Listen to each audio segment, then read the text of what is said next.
Today we celebrate the great feast of the presentation of our Lord in the temple.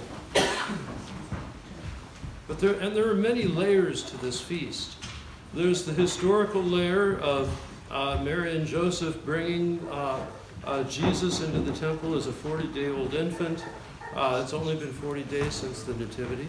And then offering, according to the law, 2 young pigeons as a thank offering to God, and also as an offering of the redemption of the firstborn, remembering how God had taken all the firstborn of Egypt in the Exodus story, and had commanded that the Israelites would put the blood of the sacrificed lamb on the lintels and spare them, and so they would then make an offering to God, a sacrifice to God, especially for the firstborn males, because it was the firstborn males of the Egyptians who were taken.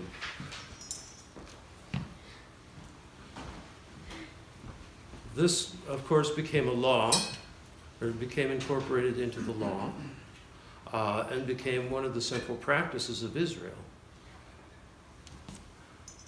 That's one level. But there's another level that's, I think, very important for us, and which is very much also brought out in the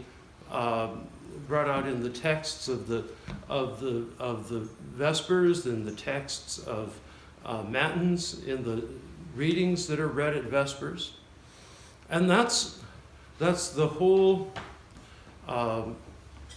complex of ideas surrounding Christ coming into the temple, that the Son of God comes into the temple.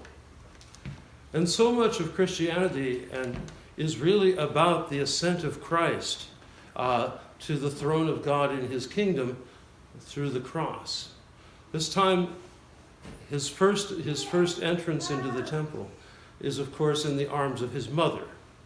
But that also brings up that image of the book of Revelation, of the woman clothed in the sun, bearing her son, and the son is taken up into the throne of God, and she is taken off into the desert. It brings up the image that is the subject of most of the great prophetic visions, and was the subject of what in Judaism was called Merkaba mysticism, of the vision of the throne of God, the vision of the chariot throne of God, which was also in the Old Testament very much, and that's very much what we have with the ascension of Elijah, where he is taken up, and other places where in Isaiah, in Daniel, in Ezekiel, certainly, where they have the vision of God in his fiery chariot and on his fiery throne, surrounded by the 4 living creatures. And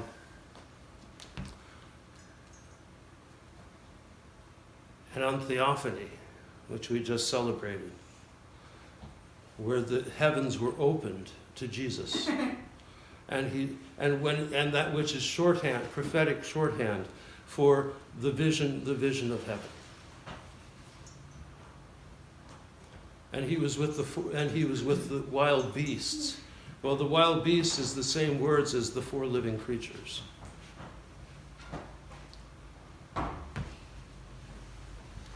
You have multiple layers, because there were many different things going on. When Simeon received the infant Christ into his arms, it's not just that he received a little baby.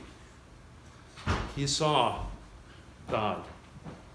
He saw God incarnate. He saw the eternal God who sits upon the cherubic throne, surrounded by the cherubim and the seraphim and the 4 living creatures and all of the armies and hosts of angels and archangels which eternally sing his praises. He ascended into into heaven and saw that same vision that Isaiah saw, as it were, in the type of receiving this child into his arms. And what an awesome thing this is for him, for his spiritual eyes to be so open that he was able to behold, and himself, as it were, become the type of that fiery chariot holding the incarnate Son of God in his very arms.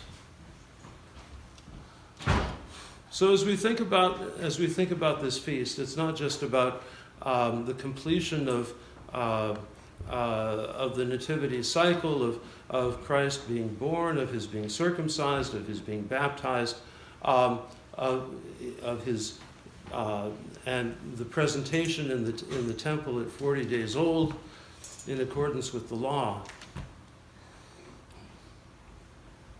But it's Christ's first entrance into that temple, of which he will bring the ultimate fulfillment. Of that temple, he is the great prophet of its destruction. But he will bring the true temple to fulfillment, ripping open the curtain that divides the Holy of Holies from the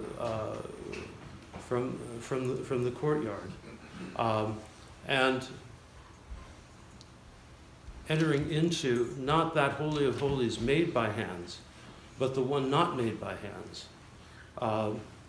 coming with his own blood to sanctify and redeem the world. Amen.